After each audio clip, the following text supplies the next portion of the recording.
Hi, ഇതൊരു സാംസങ്ങിൻ്റെ A33 5G മോഡലാണ്. ഇതിൻ്റെ കംപ്ലയിൻ്റ് എന്ന് പറഞ്ഞാൽ ഇതിൻ്റെ ബേസ് ബാൻഡ് അൺനോൺ ആണ്, അതായത് IMEI ഒന്നും ഇല്ല നിലവിൽ. അപ്പോൾ ഇത് കോമൺ ആയിട്ട് CPU ഇഷ്യൂ വരുമ്പോഴാണ് ഇങ്ങനത്തെ കംപ്ലയിൻറ്റുകൾ വരാറ്.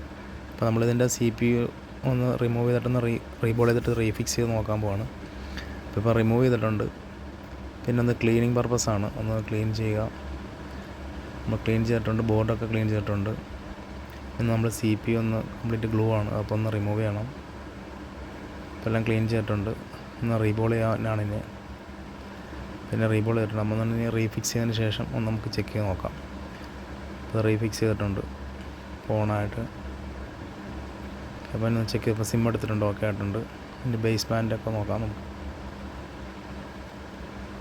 ഓക്കെ, ഇപ്പം ബേസ് ബാൻഡ് വന്നിട്ടുണ്ട്. ഓക്കെ, ഇപ്പം നെറ്റ്വർക്കൊക്കെ വന്നിട്ടുണ്ട്, ക്യാമറയും എല്ലാം ഓക്കെയാണ്.